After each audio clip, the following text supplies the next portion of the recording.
Hello friends. तो इस video में हम बात करने वाले हैं आर्टिकल 33, आर्टिकल 34, आर्टिकल 35 के बारे में। इसके पहले हमने बात की थी आर्टिकल 32 के बारे में। तो आर्टिकल 32 के बारे में एक बार हम समझ लेते हैं। आर्टिकल 32 में हमने बात की थी जिसमें संवैधानिक उपचारों के अधिकार के बारे में बताया गया है, जिसमें हमने 5 तरह की रिट के बारे में डिस्कस किया था। रिट जो कि हमारे सुप्रीम कोर्ट के द्वारा ये 5 प्रकार की हमें रिट प्रदान की गई हैं, शक्तियाँ प्रदान की गई हैं। और ये 5 तरह की रिट कौन कौन सी थी, जिसमें हमने बंदी प्रत्यक्षीकरण, परमादेश, अधिकार परीक्षा, प्रतिषेध और उत्प्रेषण को डिस्कस किया था। बंदी प्रत्यक्षीकरण, परमादेश, अधिकार परीक्षा जो कि नागरिकों पर लागू होने वाली रिट है, और जो हमारी प्रतिषेध और उत्प्रेषण है ये हमारी कोर्ट पर लागू होने वाली रिट है। तो इतनी बात हमने आर्टिकल 32 में समझी थी। और 32 में हमने जाना था कि बंदी प्रत्यक्षीकरण क्या है, परमादेश क्या है, अधिकार परीक्षा क्या है, प्रतिषेध क्या है, उत्प्रेषण क्या है, इनको हमने समझा था। तो वीडियो को अगर आप लोगों ने नहीं देखा है तो आप प्लेलिस्ट में जाकर देख सकते हैं, या फिर वीडियो के लास्ट में नीचे डिस्क्रिप्शन बॉक्स में वीडियो का लिंक मिल जाएगा, वहाँ से भी आप देख सकते हैं वीडियो को। तो चलिए, इस वीडियो में हम आर्टिकल 33 से लेकर 35 को अंडरस्टैंड करेंगे, जो कि हमारे मूल अधिकार जो फंडामेंटल राइट्स हैं वो 12 से लेकर 35 तक थे, जिसमें हम 33, 34, 35 को इस वीडियो में डिस्कस करेंगे। तो सबसे पहले हम समझेंगे 33 को। 33 में क्या बताया गया है। तो वीडियो को स्टार्ट करने से पहले अगर आप लोग चैनल पर नए हैं, चैनल को अभी तक सब्सक्राइब नहीं किया है, तो चैनल को सब्सक्राइब जरूर कर लें, जिससे आपको हमारे आने वाले वीडियो उनका नोटिफिकेशन सबसे पहले मिलता रहेगा। तो चलिए 33 की तरफ चलते। 33 की अगर हम बात करें तो इसमें बताया गया है, इस भाग द्वारा पद्धति अधिकारों का बलों आदि पर लागू होने में सुधार करने की संसद को शक्ति है। क्या है कि अगर हम इसको सिंपल वर्ड में समझना चाहें तो इसमें यह बताया गया है आर्टिकल 33 में कि जो भी आपके राज्य के कुछ ऐसे क्षेत्र होंगे जहां पर हमारा मूल अधिकार क्या होगा, लागू नहीं कर सकते हैं। क्यों नहीं लागू कर सकते हैं? क्योंकि कुछ ऐसे हमारे राज्य के कुछ ऐसे क्षेत्र होंगे जिन पर मूल अधिकार लागू नहीं किया जाएगा। जैसे हमारी जो सेनाएं होंगी उनको मूल अधिकार नहीं प्रदान किए गए हैं। क्यों नहीं प्रदान किए गए हैं, इनको हम एग्जाम्पल के माध्यम से समझेंगे। तो चलिए, सबसे पहले हम समझते हैं कि आखिर क्यों हमारे जो भी सेनाएं हैं उनको मूल अधिकार प्रदान नहीं किए गए हैं। सबसे पहले अगर इनको प्रदान कर दिया जाएगा तो क्या होगा, सबसे पहले इस कारण को समझेंगे। अगर वहाँ पर मूल अधिकार यथावत लागू कर दिया जाए, जो भी हमारी सेनाएं हैं उनको मूल अधिकार दे दिया जाए, तो क्या होगा, तो फिर वो तो एक नागरिक का झुंड बन जाएगा। जो भी हमारी सेनाएं हैं वो अगर उनको मूल अधिकार मिल जाएंगे तो वो हमारी और आपकी तरह एक नागरिक हो जाएंगे। और क्या होगा, सब आपस में क्या करेंगे, लड़ते रहेंगे, झगड़ा करते रहेंगे, आपस में अपने अपने अधिकारों के लिए लड़ेंगे। तो इसीलिए उनको मूल अधिकार नहीं दिए गए हैं। नेक्स्ट पॉइंट है हमारा, ऐसे में कोई भी कह सकता है कि हम देश के लिए क्यों मरें। तो ऐसे में कोई भी कह सकता है, जो भी नागरिक होगा, जो भी सेना का नागरिक होंगे या उनको मूल अधिकार दे दिए जाएंगे, तो वो क्वेश्चंस कर सकते हैं कि हम अपने देश के लिए हम क्यों मरें।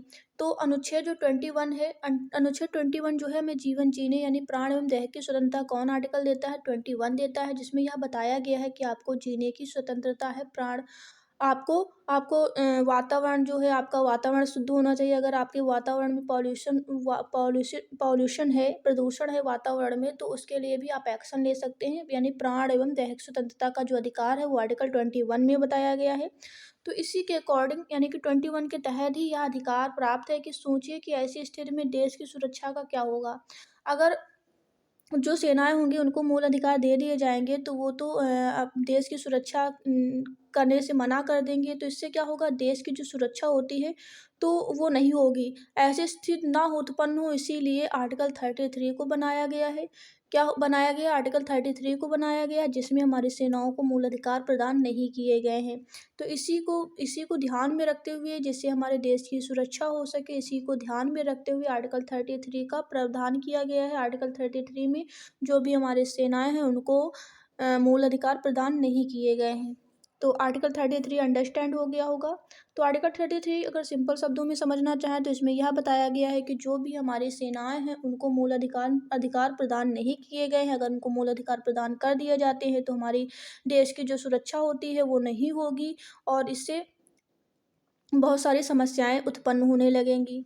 तो ये बात आर्टिकल 33 में बताई गई है। 34 क्या है? आर्टिकल 34 की अगर हम बात करें तो आर्टिकल 34 में बताया गया है, जो भी मार्शल लॉ होगा, जो मार्शल लॉ यानी कि कानून, मार्शल लॉ क्या है? ये मार्शल लॉ जो है ये सैनिकों पर लागू होने वाला है। जैसे कि मार्शल लॉ अगर सिंपल शब्दों में समझना चाहें तो जो भी सामान्य प्रशासन होगा उसको नियंत्रित करने के लिए सेनाओं को ये एक प्रकार का अधिकार दिया जाता है। इसी को मार्शल लॉ कहते हैं। समझते हैं, जब आर्टिकल 34 में बताया गया, जब किसी क्षेत्र में सेना कानून लागू हो, सेना कानून जिसको हम मार्शल लॉ कहते हैं, सेना कानून लागू हो, सेना कानून यानी कि आर्मी लॉ लागू हो, यानी सेनाओं का जो कानून हो वो लागू हो, तो इस भाग द्वारा प्रदत्त मूल अधिकारों पर निर्बंधन यानी कि जो मूल अधिकार होंगे उन पर प्रतिबंध लगा दिया जाएगा। जब सेना लॉ यानी कि जो भी हमारा मार्शल लॉ लागू होगा तो उस पर क्या होगा, जो मूल अधिकार होंगे उस पर प्रतिबंध लगा दिया जाएगा।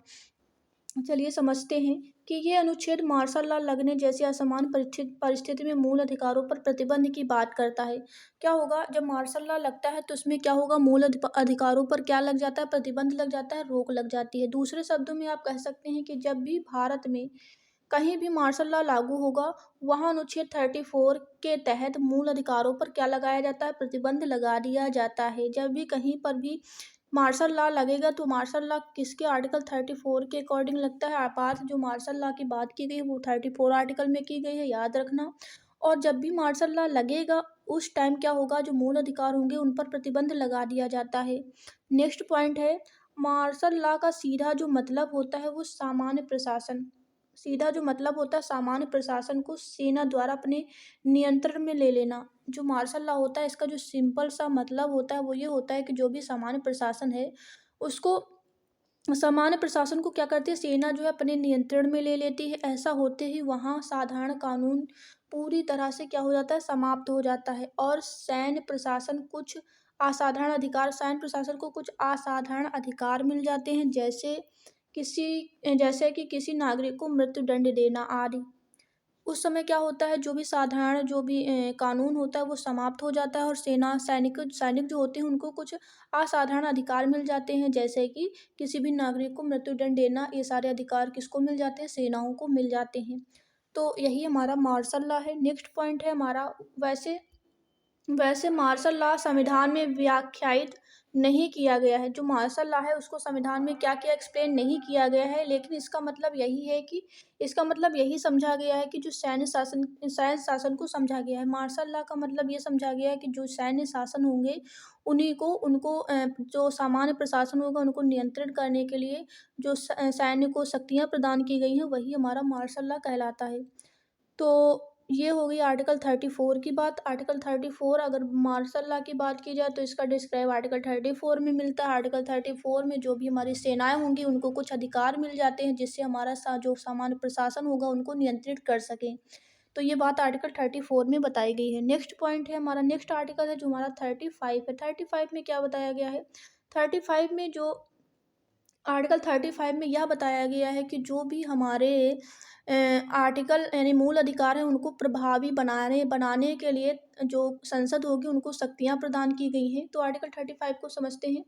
इस भाग के उपबंधों को प्रभावी करने के लिए विधान यानी कि कानून, विधान मीन्स नियम या कानून कह सकते हैं, रूल जो है वो हमको संसद को प्रदान किए गए हैं। किसको, संसद को प्रदान किए गए हैं कि संसद जो है अपने मूल अधिकारों को प्रभावी बनाने के लिए जो है उन्हें अधिकार मिलते हैं, उन्हें नियम बनाने का अधिकार होता है। यही बात आर्टिकल 35 में बताई गई है। तो आर्टिकल 35 को समझते हैं। सिर्फ संसद को यह शक्ति होगी कि एक से लेकर जिन विषयों के लिए अनुच्छेद 16 थर्ड, अनुच्छेद 32(3) यानी कि 32 के सी में कह सकते हैं या थर्ड में कह सकते हैं, अनुच्छेद 33 और अनुच्छेद 34 अधीन संसद विधि द्वारा उपबंध कर सकेगी। उनमें किसी के लिए और दो ऐसे कार्यों के लिए, किसी के लिए और दो ऐसे कार्यों के लिए जो इस भाग के अधीन अपराध घोषित किए गए हैं, दंड विहित करने के लिए विधि बनाएगी।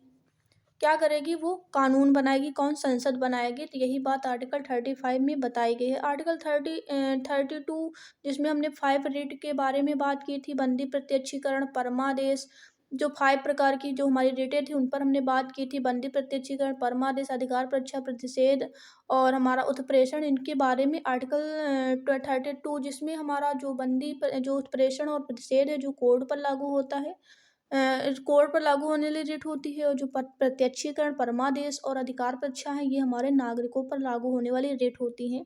तो यही सारी बातें जो है हमारे आर्टिकल 35 में बताई गई है कि आर्टिकल 35 में यह बताया गया है कि जो भी मूल अधिकार है उनको प्रभावी बनाने के लिए, उनको रोचक बनाने के लिए संसद जो है वो उसको शक्ति प्रदान की गई है कि वो अधिकार उसको कि वो कानून बना सकती है किसको, मूल अधिकार को प्रभावी बनाने के लिए। यही बात हमारे आर्टिकल 35 में बताई गई है।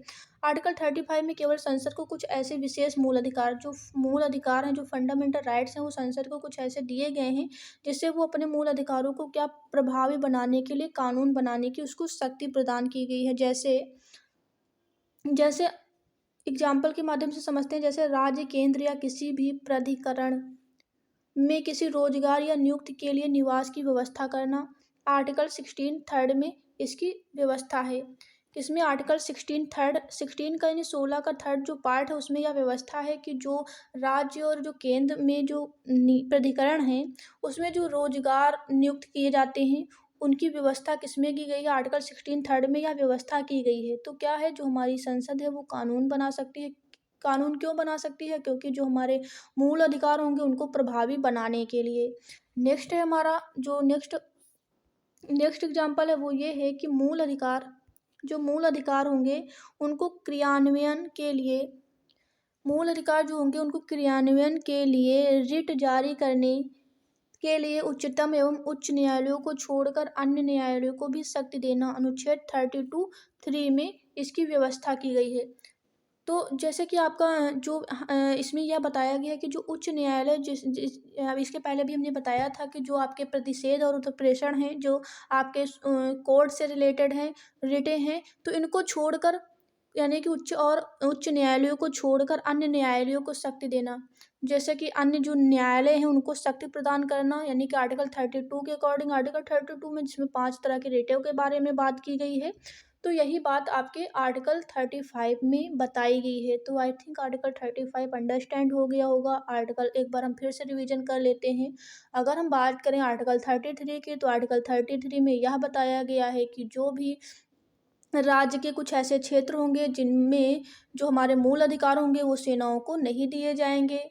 और नेक्स्ट जो हमारा आर्टिकल 34 है उसमें ये बताया गया है मार्शल लॉ के बारे में, जैसा कि हमारे कुछ सामान्य जो प्रशासन होगा उनको नियंत्रित करने के लिए हमारी सेनाएं जो हैं उनको नियंत्रित कर सकती हैं, उनको मार्शल लॉ लागू करने का अधिकार है। और आर्टिकल 35 में यह बताया गया है कि जो भी हमारी संसद होगी वो मूल अधिकारों को प्रभावी बनाने के लिए क्या कर सकती है, कानून बना सकती है। ये बात आर्टिकल 35 में बताई गई है। तो आई थिंक आर्टिकल 33, 34 और 35 अंडरस्टैंड हो गया होगा। किसी भी प्रकार का कोई डाउट है तो हमें कमेंट करके ज़रूर बताएं। वीडियो अच्छा लगा हो तो फ्रेंड्स और रिलेटिव में शेयर करें, और लाइक एंड शेयर ज़रूर करें वीडियो को, और फ्रेंड्स और रिलेटिव में शेयर करें, चैनल को सपोर्ट करें। और आज से हमारे जितने भी फंडामेंटल राइट्स, मौलिक अधिकार थे वो एंड हो गए हैं। अब हम नेक्स्ट वीडियो में बात करेंगे राज्य के नीति निदेशक के बारे में। Directive principle of state policy को हम डिस्कस करेंगे, जिससे रिलेटेड जो हमारे आर्टिकल हैं। और directive principle of state policy जो कि हमारा भाग 4th में आता है, किस में आता है, भाग 4th में, पार्ट 4th में आता है, जिससे रिलेटेड जो आर्टिकल होंगे वो हमारे 36 से लेकर 51 तक होंगे, यानी 36 से लेकर 51 तक होंगे। क्या बताया गया है हमारे नीति निर्देशक तत्वों में, तो उनको जानने के लिए सब्सक्राइब करें अभी हमारे चैनल को, जिससे आपको आने वाले वीडियो उनका नोटिफिकेशन सबसे पहले मिलता रहेगा। तो फिर मिलते हैं नेक्स्ट वीडियो में, तब तक के लिए thanks for watching this video.